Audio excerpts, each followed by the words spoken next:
Indian textile in European markets. European market में Indian textile.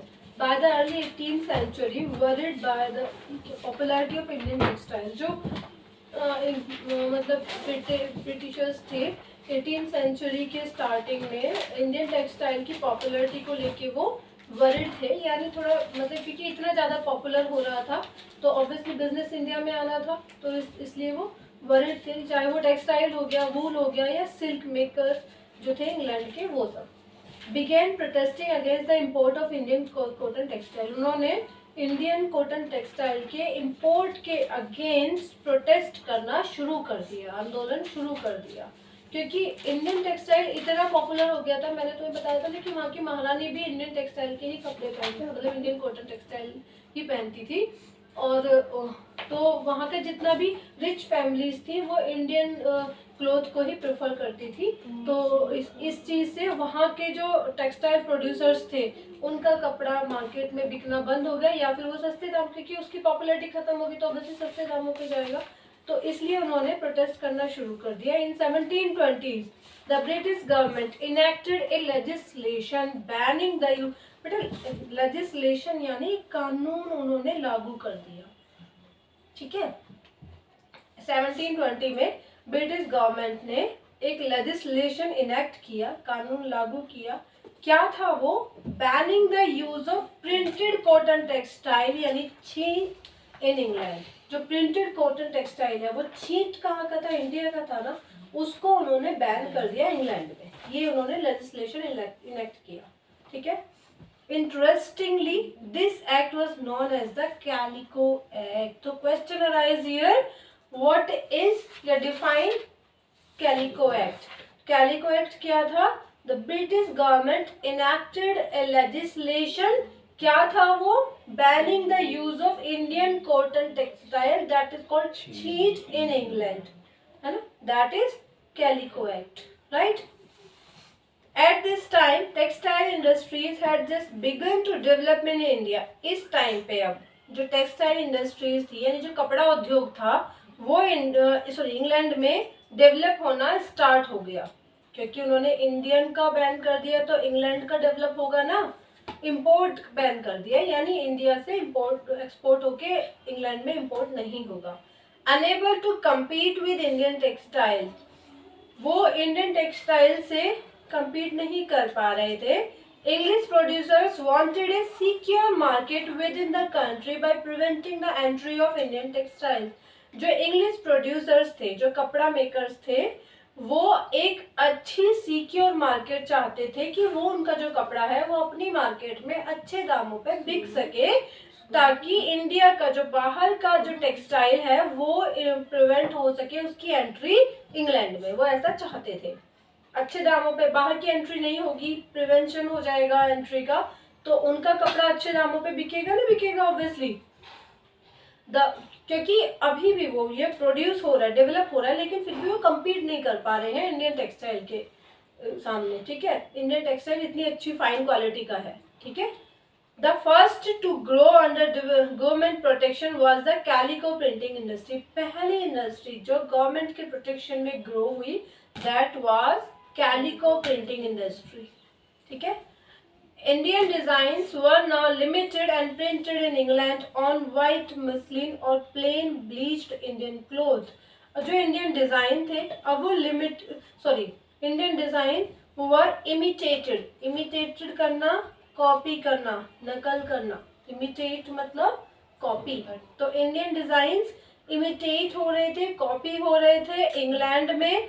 अब वो इंग्लैंड में ही प्रिंटेड हो रहे थे व्हाइट मसलिन पे, प्लेन अनब्लीच्ड इंडियन क्लोथ, कपड़ा इंडियन ही है, अनब्लीच्ड है, उसी पे वो प्रिंटेड हो रहे हैं, ठीक है, कॉपी हो रहे हैं, इमिटेट हो रहे हैं, ठीक है। Competition with Indian textile also lead to a search for technological invention in England. अब ये जो competition है इंडियन टेक्सटाइल के साथ में, जो इंग्लैंड का कपड़ा है उसका जो कंपटीशन चल रहा है इंडियन कपड़े के साथ में, लेकिन फिर भी वो compete नहीं कर पा रहे हैं, इतनी अच्छी क्वालिटी का कपड़ा है, उसकी वजह से देखो हमेशा ना इन्वेंशन कब होता है, ज़रूरतें ही कोई इन्वेंशन पैदा करती हैं। उन्हें ज़रूरत हो गई कि कुछ नया इन्वेंशन करें, यहाँ एक ज़रूरत महसूस हुई। तो ये ज़रूरत क्या हुई, उन्होंने टेक्नोलॉजी का इन्वेंशन हुआ इंग्लैंड में, क्योंकि वो अपने हाथ से उस कपड़े को कम्पीट नहीं कर पा रहे हैं अभी। ठीक है। इन 1764 the spinning jenny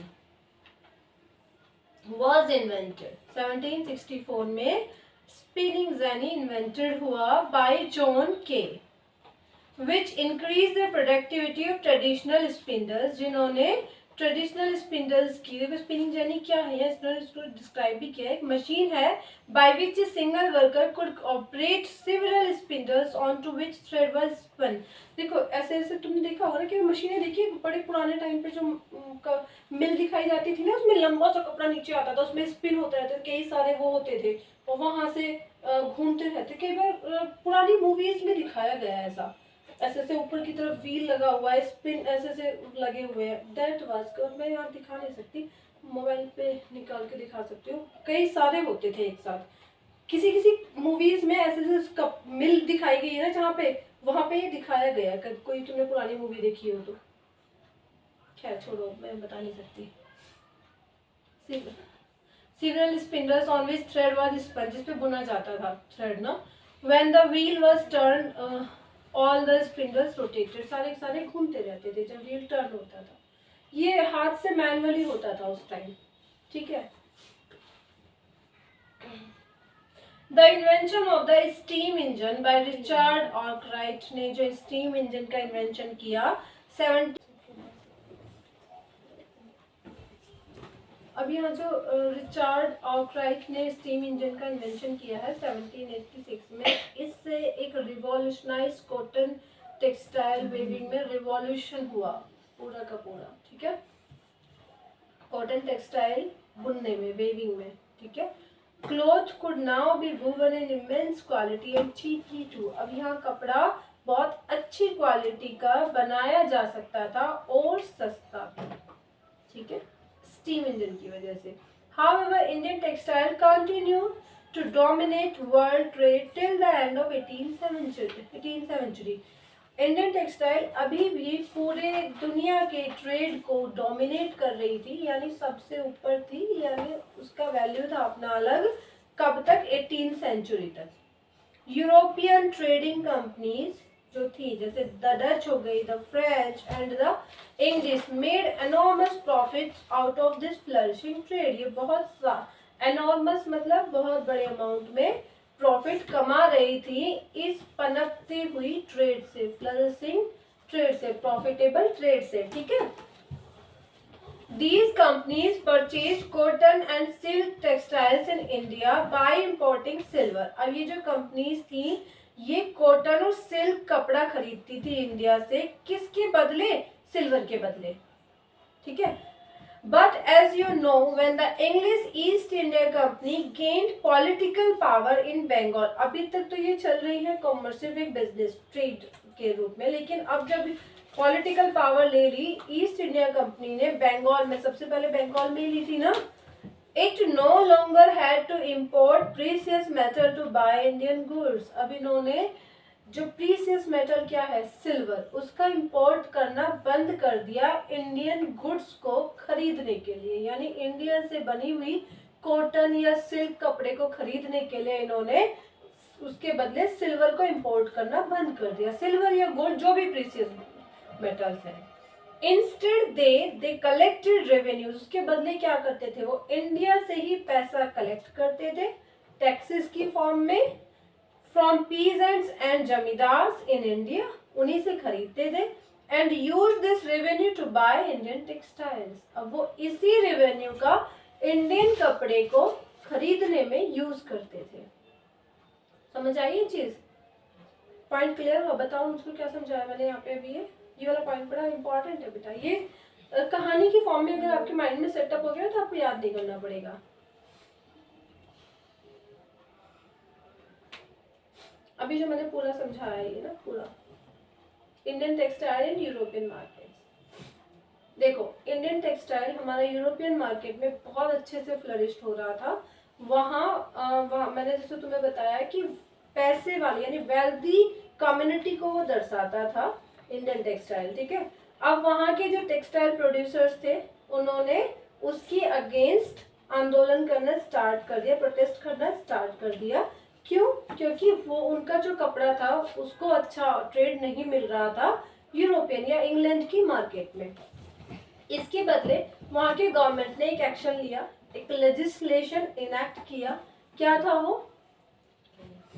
calico act. उस कैलिको एक्ट में क्या था? बैन कर दिया इंडियन कॉटन टेक्सटाइल को। ठीक है, ये हमारा था कैलिको एक्ट। उसके साथ साथ और क्या हुआ वहाँ पे? इंग्लैंड की जो कंपनीज थी वो मतलब उनमें डेवलप होनी वो स्टार्ट हुई, फिर भी वो इंडियन कॉटन टेक्सटाइल के साथ में compete नहीं कर पा रही थी। तो उसके बदले उन्होंने क्या किया? नहीं, अभी यहाँ कुछ और चीज है। हाँ, अब ऑब्वियसली जरूरत ही इन्वेंशन की वजह होती है, तो उन्होंने यहाँ पे स्पिनिंग जेनी को इन्वेंशन हुआ। ठीक है, स्पिनिंग जेनी के इन्वेंशन में, स्पिनिंग जेनी क्या है ये आपको समझ में आएगा। बहुत सारे स्पिंडल्स होते हैं जो एक साथ रोटेट होते हैं एक हैंडल से। ठीक है, तो वो स्पिन करने में, मतलब कपड़ा बुनने में इजी हो जाता था, लेकिन अभी भी थोड़ा वो पीछे मार्केट में रह गए थे। इसको कहते हैं ना कि रिवॉल्यूशन कब हुआ? जब हमारा स्टीम इंजन 1786 में स्टीम इंजन का इन्वेंशन हुआ, तो कपड़े जो ट्रेड मार्केट थी उसमें रिवॉल्यूशन आ गया टेक्सटाइल इंडस्ट्री में, है ना। अब इसके साथ साथ और भी कुछ चीजें हुई, सिर्फ इतना ही काफी नहीं था। फिर भी इंडियन टेक्सटाइल पूरी दुनिया पे डोमिनेट कर रहा था। क्यों? हाँ, 18th सेंचुरी तक द फ्रेंच, डच और जो इंग्लिश ट्रेडर्स थे वो अभी भी इंडिया से कपड़ा खरीदते थे, उसके बदले में इंपोर्ट करते थे सिल्वर। लेकिन अब यहाँ पे इन्होंने पॉलिटिकल पावर जैसे ही बंगाल में आई ईस्ट इंडिया कंपनी के पास, उन्होंने सिल्वर का इंपोर्ट करना बंद कर दिया। अब वो कपड़ा किससे खरीदते थे? इंडियन रेवेन्यू जो पीजेंट्स और जमींदार से कलेक्ट करते थे, उसी रेवेन्यू का वो यूज करते थे कपड़ा खरीदने में। ठीक है, गॉट इट? ये समझाया मैंने अभी तक, ये स्टोरी रही है पूरी।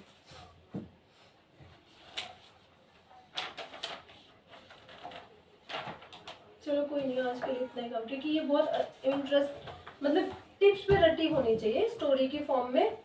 समझ में आ रहा है बेटा? कोशिश करेंगे हम इस बार इसी तरीके से करने की कि स्टोरी पूरी रट जाए। ठीक है, ये याद कर लेना, व्हाट इज स्पिनिंग जेनी की डेफिनेशन की फॉर्म में ना। और ये invention like Richard Arkwright 1786, 1764 spinning jenny का, जॉन के और कैलिको एक्ट, ये बहुत इंपॉर्टेंट है 1720।